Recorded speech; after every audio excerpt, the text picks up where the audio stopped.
Bismillahirrahmanirrahim. Assalamualaikum warahmatullahi wabarakatuh. Waalaikumsalam warahmatullahi wabarakatuh. Innal hamdalillah nahmaduhu wa nasta'inuhu wa nastaghfiruh wa na'udzu billahi min syururi anfusina wa man yudlilhu fala hadiyalah. Asyhadu an la ilaha illallah wahdahu la syarikalah wa asyhadu anna sayyidana wa nabiyyana Muhammadan abduhu wa rasuluhu la nabiyya ba'dah.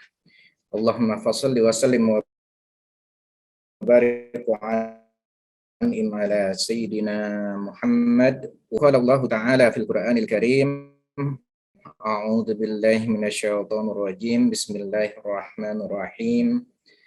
Mathalul ladzina yunfiquna amwalahum fi sabilillahi kamathali habbatin ambatat sab'a sanabila fi kulli sumbulatin mi'atu habbah. Wallahu yudha'ifu liman yasha'. Wallahu wasi'un 'alim. Shadaqallahul azim wa shadaqa rasuluhun nabiyul habibul karim. Bapak Ibu jamaah, wabil khusus yang sama-sama kita hormati orang tua kita, guru kita Bapak Kiai Haji Muhammad Suharli beserta Ibu Melani Laimina Suharli, mata'anallah bituli hayatih wa nafa'anallah bi'ulumi fid dharain fid darid dunya wa daril akhirah, amin ya rabbal alamin.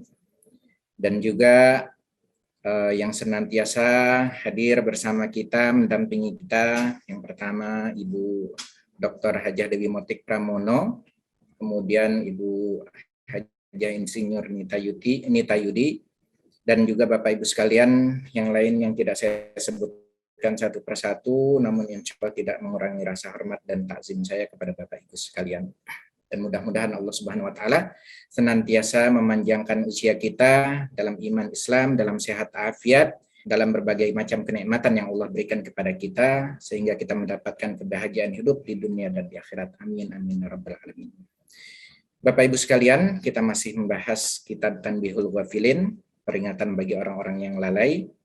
Minggu yang lalu sudah kita bahas mengenai minuman keras, yang tadi alhamdulillah guru kita Bapak Kiai Haji Muhammad Suharli sudah menambahkan poin-poin yang paling terpenting, yaitu mengenai masalah rukun sholat. Di antaranya yang dia sampaikan tadi adalah masalah niat, yang memang niat adalah poin utama dalam sebuah ibadah yang kita lakukan.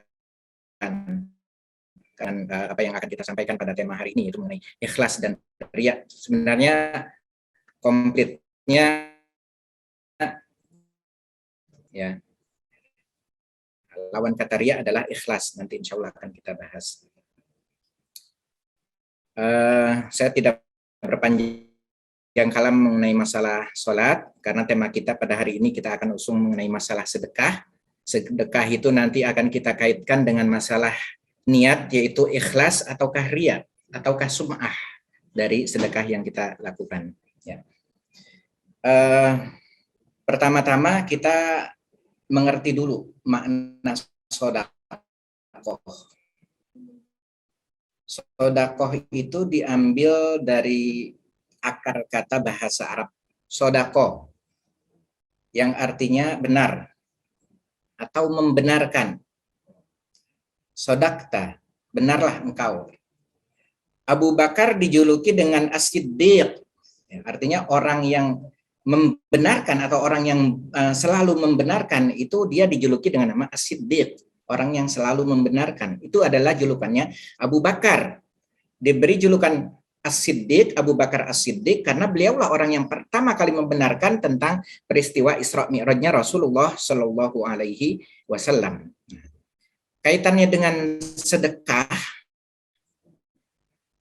artinya orang yang gemar bersedekah, dia disebut dengan orang yang dermawan. Artinya adalah dia orang yang paling benar pengakuan akan keimanannya. Jadi di antara ciri orang yang benar keimanannya adalah orangnya gemar bersedekah. Karena sedekah ini adalah sebuah ibadah yang luar biasa beratnya. Orang kalau sekedar diajak ayo sholat atau ditegur untuk karena tidak mengerjakan, tidak terlalu marah atau tidak terlalu benci kepada orang yang mengajaknya. Tapi ketika diajak atau dikatakan, kamu kenapa pelit sekali sih, nggak mau sedekah?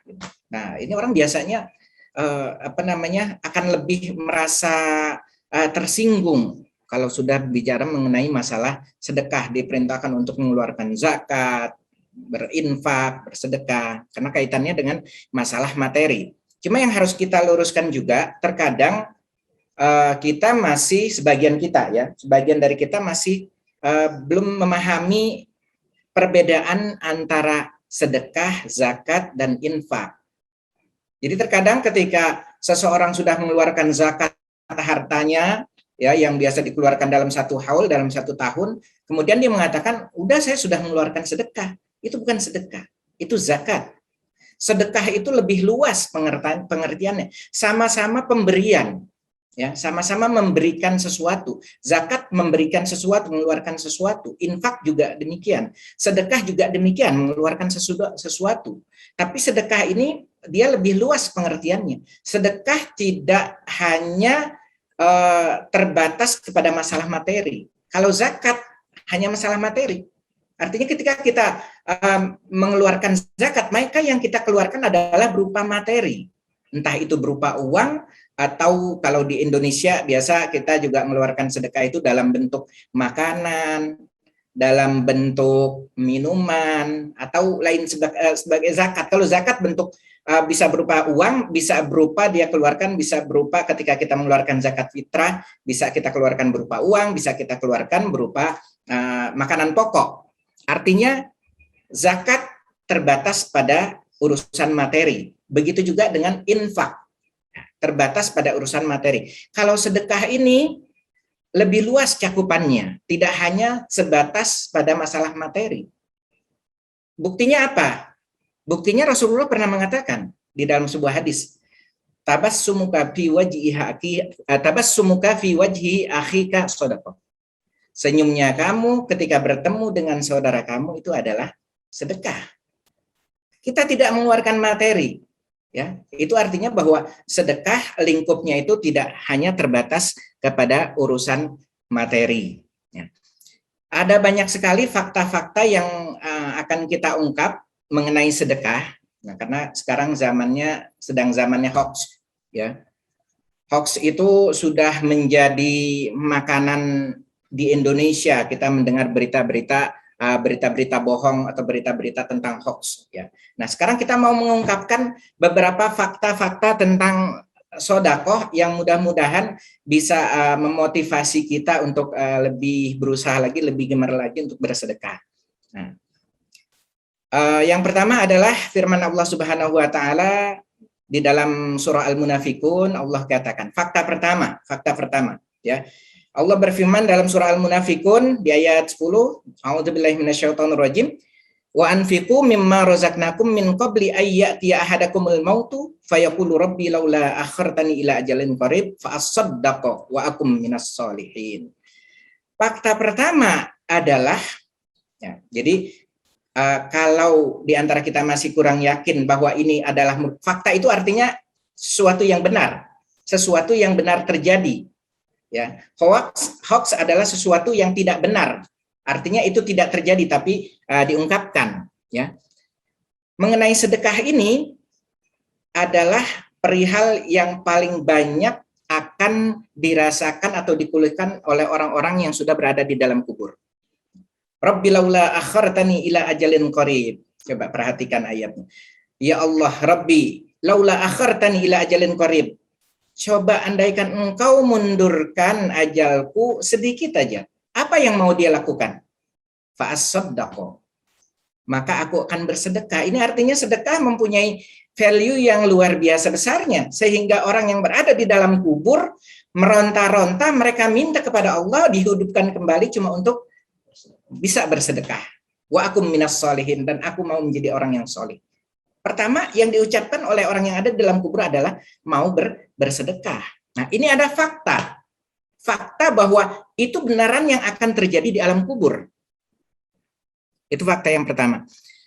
Fakta yang kedua adalah firman Allah Subhanahu wa taala dalam surah Al-Baqarah ayat 261 yang tadi saya sampaikan, "Matsalul ladzina yunfikuna amwalahum fi sabilillah kamatsali habbatin anbatat sab'a sanabila fi kulli sumbulatin mi'atu habbah wallahu yudhaifu liman yasha wallahu wasi'un alim." Ini perlu keyakinan yang luar biasa untuk bisa meyakini ayat ini. Yakin artinya kemudian mau mengerjakan, bukan hanya sekedar tahu. Saya yakin kita sudah pada tahu ayat ini, apalagi para asatiz yang ada di depan saya ini sudah paham sekali bahwa perumpamaan orang yang menginfakkan hartanya di jalan Allah itu adalah seperti orang yang menanam satu butir padi diistilahkan. Fikul lisumbulatim watu habba, dari satu butir itu menumbuhkan 7 batang. Dari 7 batang ini masing-masing batang menumbuhkan 100 butir. Itu artinya sekali bersedekah, ganjaran yang Allah janjikan adalah 700 kali lipat. Tapi butuh keyakinan yang luar biasa bagi kita untuk mau bersedekah dalam jumlah yang lebih besar lagi. Contohnya pada saat hari Jumat, ya, ketika loket uang berjalan, itu kadang kita masih milih-milih, bahkan terkadang di rumah sudah kita pisahkan, mana yang 100.000, mana yang 50.000, mana yang 20.000, mana yang 5.000. Dipisahkan, nanti ketika loket jalan, muncul dimasukkan adalah yang 5.000. Katanya yakin, kalau sekali bersedekah, Allah lipat gandakan sampai 100 kali lipat. Di mana keyakinan kita? Makanya orang yang sudah memiliki keyakinan luar biasa seperti ini dan gemar bersedekah, itu orang yang memiliki keyakinan yang sudah luar biasa. Dia itu dalam satu qaul Rasulullah mengatakan, tidaklah orang bersedekah itu kecuali dia sudah melewati godaan 70 syaitan. Karena saking beratnya untuk mau bersedekah. Ya. Nah, itu fakta yang kedua, bahwa ketika kita mau bersedekah, Allah akan lipat gandakan. Allah akan lipat gandakan pahalanya sampai 700 kali lipat. Wallahu yudhaifu liman yasha. Bahkan Allah akan melipat gandakan bagi orang-orang yang Allah kehendaki. Artinya tidak terbatas sampai di situ, nggak ada batasannya. Bersedekah itu balasan dari Allah itu nggak ada batasannya. Nah, tapi bersedekah yang seperti apa yang akan mendapatkan reward yang begitu luar biasa dari Allah Subhanahu wa taala? Tadi yang disampaikan oleh guru kita di awal ceramah tadi, ya, masalah niat. Jadi sedekah yang akan membuahkan hasil adalah sedekah yang kita lakukan dengan niat ikhlas lillahi ta'ala, ya. Nah, masalah mengenai ikhlas itu ini harus benar-benar kita harus memahami konsep daripada ikhlas, karena batasan antara ikhlas dengan riya dengan sum'ah itu luar biasa tipisnya, ya, luar biasa tipisnya. Rasulullah Shallallahu Alaihi Wasallam mengatakan di dalam hadisnya, man samma'a samma'ahullah wa man ra'a ra'ahullah. Maksudnya apa? Artinya orang-orang yang sama'a itu artinya memperdengar-dengarkan. Ketika kita bersedekah, kemudian kita ucap-ucapkan, kita sebut-sebutkan, nah itu namanya sama'a. Sum'ah, nah itulah yang disebut dengan sum'ah. Kita memperdengarkan kebaikan yang kita lakukan. Kita memperdengarkan sedekah yang sudah kita lakukan. Itu namanya sum'ah, sama. Maka nanti di akhirat Allah akan mengumpulkan manusia. Saya akan dikumpulkan bersama teman-teman saya, sahabat-sahabat saya. Kemudian Allah ungkapkan tentang niat asli saya sebenarnya ketika bersedekah itu adalah karena apa? Wa man ra'a ra'ahullah. Dan barang siapa yang melakukan sesuatu karena ingin dilihat oleh orang, nah itulah yang disebut dengan riya. Ya. Tapi riya nanti ada kaitannya juga dengan masalah syirkul asghar. Kalau di dalam sebuah hadis Rasulullah Shallallahu Alaihi Wasallam mengatakan bahwa tarkul amal li ajlin nas. Nah, ini yang kita juga harus benar-benar pahami. Tarkul amal li ajlin nas riya. Wal amalu bihi li ajlin nas syirkun. Selama ini yang kita pahami adalah ketika kita memberi sesuatu Kita bersedekah kepada orang lain dengan niat agar orang lain lihat dan puji kita, itu yang disebut dengan riya. Faktanya adalah Rasulullah mengatakan dalam hadisnya, beliau katakan, tarkul amal li ajlin nas riya, wal amalu li ajlin nas syirkun. Jadi meninggalkan atau tidak jadi melakukan suatu perbuatan karena takut dilihat oleh manusia, kita mau bersedekah. Misalnya di jalan raya, ada suka banyak tukang minta-minta. Kebetulan kita sedang berjalan dengan kawan-kawan kita. Kita mau memberikan sedekah kepada pengemis itu, tapi kemudian nggak jadi kita lakukan. Karena apa? Takut nanti dibilang riya. Tarkul amal li ajlin nas riya. Tidak jadi mengerjakan suatu pekerjaan, suatu perbuatan karena manusia. Karena takut nanti dibilang riya, itu artinya karena manusia. Hadza riya. Inilah yang disebut dengan riya. Wal amalu bihi li ajlin nas hadza syirkun. Ini lebih besar lagi. Dan mengerjakan sesuatu karena ingin dilihat oleh manusia, maka itulah yang dikatakan dengan syirkun, kesyirikan, kemusyrikan. Walaupun kategorinya adalah syirkul asghar, syirik yang kecil, tapi dia tingkatannya sudah lebih daripada riya. Nah, ini yang selama ini mungkin belum kita ungkapkan. Artinya kita menyangka bahwa ketika kita tidak jadi melakukan sesuatu karena ada orang yang melihat, kemudian kita tidak jadi memberikan, kita merasa bahwa kita sudah aman. Ternyata kita sudah masuk ke dalam kategori orang yang melakukan perbuatan riya. Wallahu a'lam bishawab. Nah, sebenarnya banyak sekali kisah-kisah yang terkait dengan masalah sedekah, ya, dengan masalah kedermawanan. Saya nanti akan ungkapkan sebuah kisah yang ini adalah sebuah kisah nyata yang disampaikan langsung oleh seseorang kepada saya mengenai riwayat hidupnya. Kaitannya adalah dengan firman Allah Subhanahu wa taala. Fakta yang akan kita ungkap satu lagi adalah bahwa Al-Qur'an mengajarkan kepada kita bahwa orang menyangka bahwa bersedekah itu kita lakukan pada saat kita sedang lapang, pada saat kita sedang memiliki banyak uang. Ketika kita sedang kaya, maka kemudian kita bersedekah. Fakta yang sebenarnya yang Allah ajarkan di dalam Al-Quran surah At-Tolak adalah Allah katakan, waman qudira alaihi rizquhu. Dan barang siapa yang Allah sempitkan rizkinya, Allah perintahkan apa? Falyunfik mimma atahullah. Maka infakkan, maka sedekah, maka keluarkan. Berikan dari apa? Mimma atahullah. Itu adalah jalannya, dan ternyata ini bukan hoax, karena dari dua orang yang menyampaikan kisah ini belum saya sampaikan mengenai kisah-kisah para sahabat yang melakukan ini, tapi fakta dari orang-orang yang saya kenal yang kemudian dia menyampaikan, ya, bahwa ada seorang pengusaha kaya raya di salah satu provinsi di Indonesia, tidak saya sebutkan, ya. Perusahaan besar, suatu ketika perusahaannya kolaps. Perusahaannya banyak merugi. Hanya tinggal tersisa keuangan tidak seberapa. Perusahaan ini milik beliau. Dan di bawahnya ada banyak direktur-direktur yang membantu beliau. Ada yang dari keluarga, ada yang dari orang lain. Suatu ketika sedang dalam kebingungan seperti ini karena perusahaannya hampir kolaps, datang seseorang.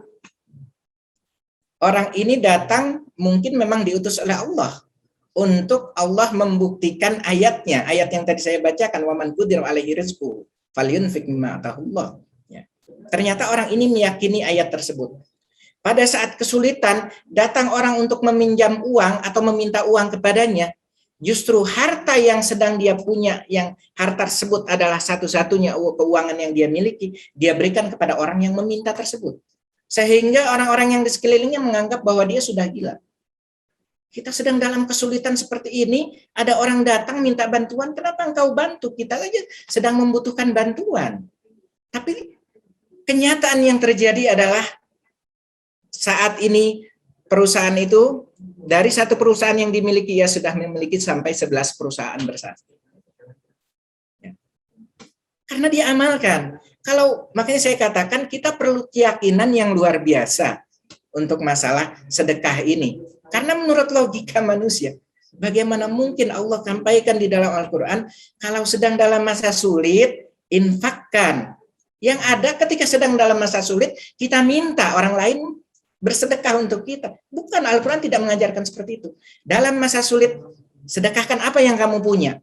Alhamdulillah, makanya saya katakan tadi lingkupnya sedekah itu lebih luas dari pengertian zakat.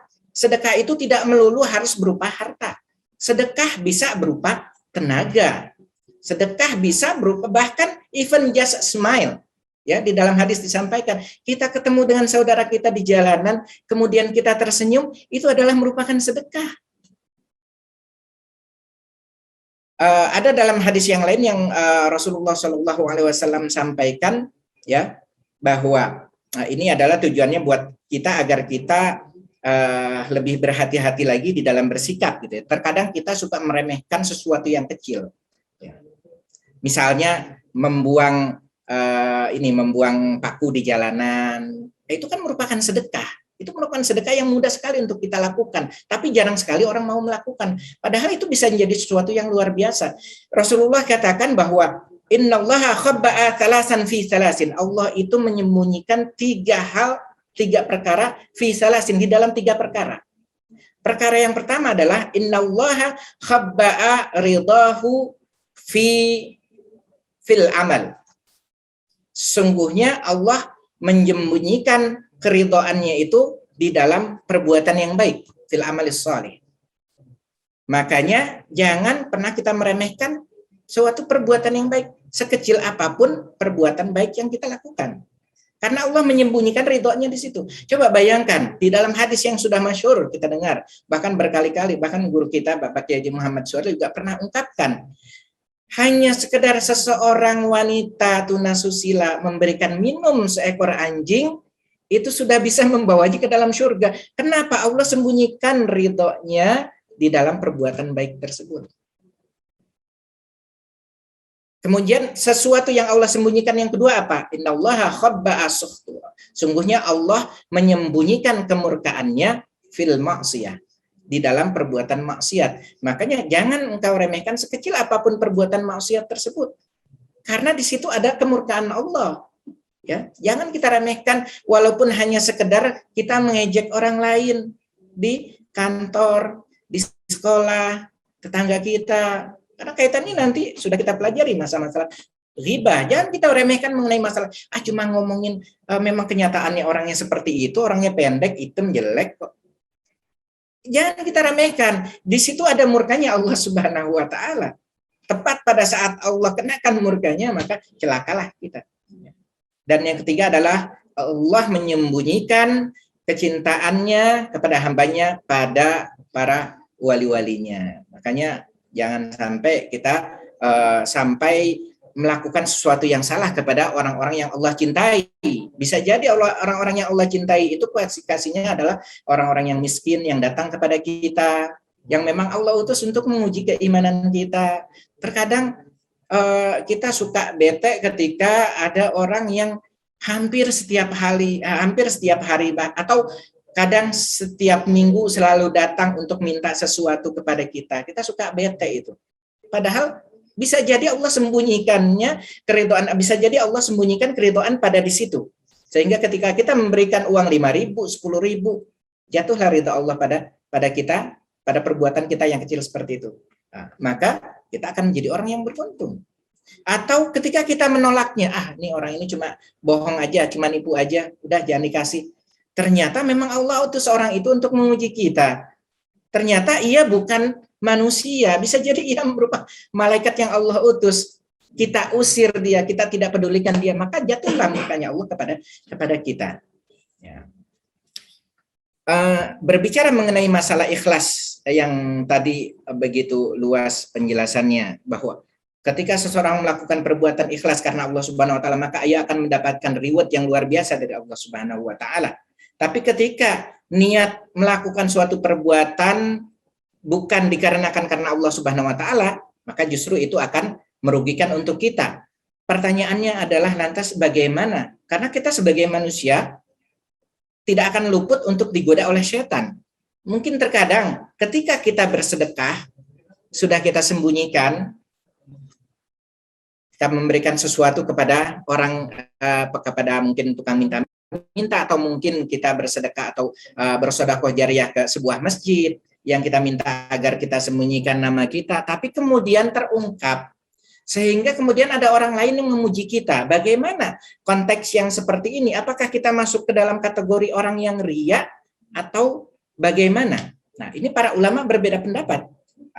Tapi pendapat yang menguatkan adalah di antaranya pendapat Imam Ahmad dan pendapat Al-Qurtubi. Beliau mengatakan kategori yang seperti ini Allah akan tetap melihat niat yang awalnya. Yang tidak boleh adalah niat yang bersamaan pada saat kita melakukan satu ibadah, entah itu sedekah atau ibadah-ibadah yang lain. Misalnya kita menjadi imam di sebuah masjid, ya. Nah, sampai ada sebuah ceramah yang disampaikan oleh Ustadz Abdul Somad kalau nggak salah, itu beliau ungkapkan, ya, ketika kebiasaan kita di rumah adalah sholat kemudian baca surahnya surah-surah yang pendek, biasanya kan kita seperti itu. Kalau di rumah kita baca surah yang pendek, setelah suratul Fatihah kita baca An-Nas atau Al-Ikhlas atau Al-Kautsar, inna a'tainakal kautsar. Kemudian ketika kita ditunjuk sebagai imam masjid, kita baca surah yang panjang. Baca surah Yasin atau baca surah Al-Kahfi yang tadi disampaikan oleh guru kita, 10 ayat pertama di rakaat pertama, 10 ayat kedua, 10 ayat terakhir di rakaat kedua kita baca. Padahal hari-hari di rumah selalu kita baca ayat-ayat yang pendek. Paling panjang mungkin Al-Insyirah alam nasyrah laka sadrak. Ya, ternyata ketika jadi imam kita baca surah yang panjang, ini ciri daripada orang yang riya. Ciri orang yang riya, maka justru akan menjadi beban dosa buat kita ketika kita melakukan perbuatan itu. Nah, dikatakan ketika kebiasaan di rumah sholat lamanya seperti itu, bacaannya, ketika menjadi imam, jangan engkau perdengar-dengarkan. Kalau ketika kita perdengar-dengarkan suara kita yang indah, biar orang lain senang, puji. Nah, inilah yang dikatakan dengan sum'ah. Kedua-duanya sum'ah. Riya itu adalah satu paket dia. Ya, kalau sum'ah adalah memperdengar-dengarkan kebaikan yang kita lakukan, sedangkan riya adalah ro'a yaro, memperlihatkan. Nah, maka disebut dengan riya. Wallahu a'lam bishawab. Kembali kepada yang tadi saya katakan, gimana kalau orang ketika di awalnya dia sudah bersedekah lillahi ta'ala, di tengah perjalanan karena setan menggoda atau karena ada orang yang kemudian tahu bahwa kita melakukan sebuah kebaikan, dipujilah kita sebagai orang yang baik. Kita merasa tersanjung atau kita merasa senang dengan pujian tersebut. Imam Ahmad dan Imam Al-Qurtubi mengatakan itu tidak mengapa, artinya paling bagus adalah kita berusaha tolak, artinya dengan cara kita istighfar. Tapi tetap kita insya Allah akan mendapatkan pahala dari amal yang memang kita sudah niatkan ikhlas lillahi ta'ala di awalnya. Di pertengahan jalan ada godaan seperti ini, paling bagus adalah kita beristighfar untuk kita menolak. Tapi yang namanya hati, ketika orang puji ada sedikit perasaan senang, ya, itu adalah kabar gembira dari Allah Subhanahu wa Ta'ala yang Allah dahulukan. Dalam hadis dikatakan seperti itu. Artinya itu tidak akan menodai amal yang sudah kita lakukan ikhlas lillahi ta'ala. Tapi yang paling bagus adalah tetap kita konsisten dengan keikhlasan kita. Ada perasaan seperti ini karena dipuji oleh orang, kita berusaha tolak. Artinya istighfar. Jangan sampai yang lebih muncul adalah perasaan dominan, perasaan riya. Kenapa? Karena efeknya adalah nanti ketika melakukan perbuatan baik yang berikutnya, maka kemungkinan kita sudah terkontaminasi oleh perasaan riya ataupun sum'ah. Wallahu a'lam bishawab. Mudah-mudahan dari apa yang saya sampaikan bisa mudah untuk dipahami oleh kita semua, oleh Bapak Ibu sekalian, dan mudah-mudahan bisa kita amalkan dalam kehidupan kita sehari-hari. Kita belajar untuk setiap kali kita melakukan sebuah kebaikan yang kita lakukan kepada orang lain itu adalah sedekah kita. Kebaikan dilakukan oleh suami kepada istrinya itu adalah sedekah suami kepada istri. kebaikan yang kita lakukan terhadap anak kita itu adalah sedekah kita kepada anak kita. Karena sedekah itu, sekali lagi saya sampaikan, sedekah konteksnya tidak terbatas hanya kepada masalah materi. Segala macam bentuk kebaikan yang kita berikan, idkhalus surur fi qalbi akhika. Intinya seperti itu. Memasukkan kegembiraan di dalam hati saudaramu itu merupakan value daripada sedekah. Ya. Sekali lagi saya berharap mudah-mudahan Allah Subhanahu wa taala ridho dengan apa yang saya sampaikan. Dibimbinglah kita kepada jalan Allah Subhanahu wa taala yang lurus, diberikan hati yang ikhlas di dalam beramal, dalam beribadah lillahi taala. Amin amin ya rabbal alamin. Hadanallahu ayyakum ajmain. Wassalamualaikum warahmatullahi wabarakatuh. Ya, Assalamualaikum warahmatullahi wabarakatuh. Waalaikumsalam warahmatullahi Pak Kiai Suherli, yang saya dari tadi sudah mendengarkan tasawuf tauziah dari beliau yang sangat luar biasa. Yang saya hormati Pak Ustadz Sukri dan juga moderator. Saya juga tadi mendengarkan bagaimana konteks tadabur bersedekah di ayat Al-Baqarah 261 sampai 265. Di situ bagaimana Allah menurunkan firman-Nya tentang tidak ada keraguan dari apa yang kamu infakkan dan bagaimana tata cara kita ikhlas bersedekah agar tidak terjadi riya.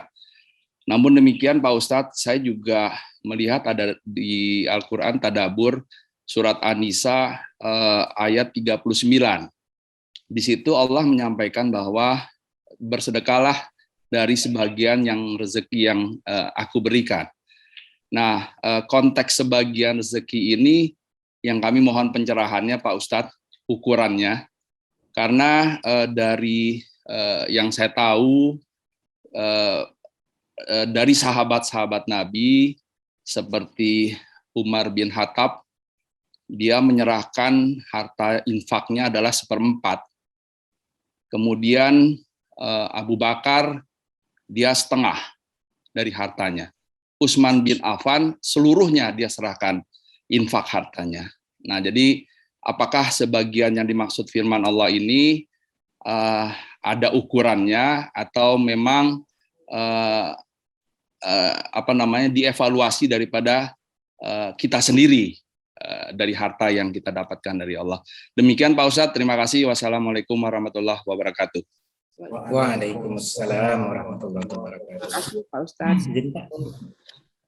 Terima kasih atas pertanyaannya yang alhamdulillah bisa menambah wawasan kita kembali yang berkenaan dengan Quran surah An-Nisa ayat 39 tadi ya Pak ya.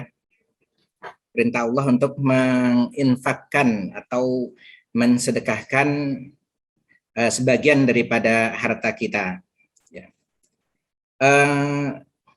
Mengenai jumlah, Allah tidak sebutkan ataupun di dalam Al-Quran tidak menyebutkan jumlahnya misalnya, kecuali kalau berbicara konteksnya dengan masalah zakat. Kalau konteksnya memberikan atau mengeluarkan harta dengan konteks mengenai zakat, itu sudah ada sudah ada patokannya. Zakat minimal 2,5% dari harta yang kita miliki. Sedangkan untuk sedekah, seberapa besar sih sedekah yang paling bagus yang bisa kita lakukan? Kalau pertanyaannya seberapa besar, sudah dicontohkan oleh Abu Bakar dan Umar. Abu Bakar mensedekahkan seluruhan hartanya, tapi beliau rasa ketergantungannya kepada Allah Subhanahu wa taala tidak seperti kita, bahwa memang beliau sudah benar-benar menggantungkan. Sehingga ketika Rasulullah katakan, kemudian untuk keluargamu apa yang kamu tinggalkan? Aku tinggalkan untuk keluargaku adalah Allah dan Rasulnya.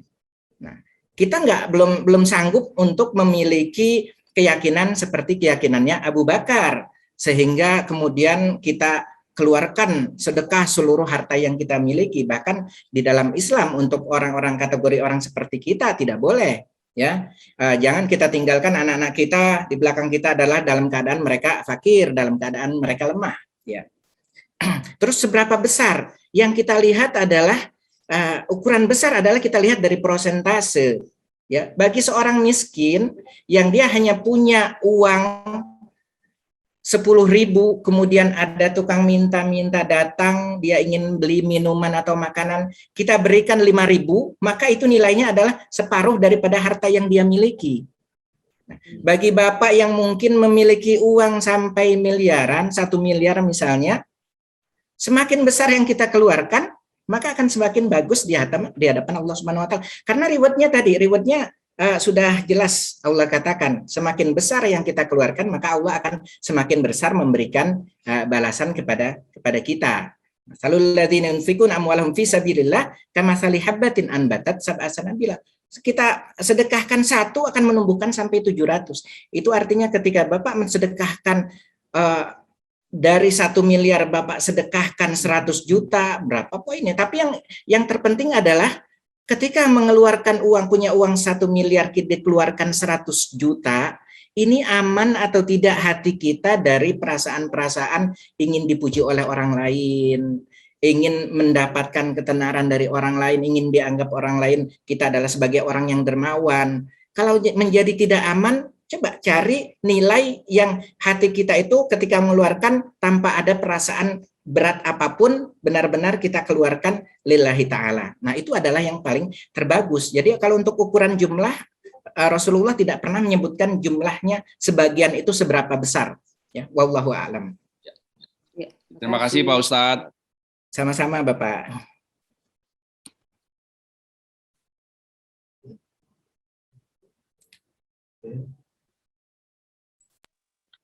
Ya, terima kasih kepada Bu Nita beserta Bapak yang alhamdulillah sangat menyimak sekali ceramah dari Pak Supri tadi, dan terima kasih untuk pertanyaannya. Ya Bapak Ibu, alhamdulillah selesai sudah acara kita, dan insya Allah sholat maghrib kurang lebih masih ada 20 menit lagi. Kita tutup acara kita ini dengan kafaratul majalis. Subhanaka Allahumma wa bihamdika asyhadu an la ilaha illa anta astaghfiruka wa atubu ilaik. Kurang lebih kami mohon maaf. Terima kasih sudah berhadir di dalam pengajian kita, kepada Bapak Ibu semua alumni Alamin, kepada IWAPI, dan kemudian kepada yang di Cikopo, dan kemudian dari keluarga besar Alamin, kami ucapkan terima kasih.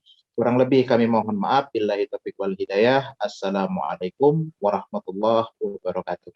Waalaikumsalam warahmatullahi wabarakatuh.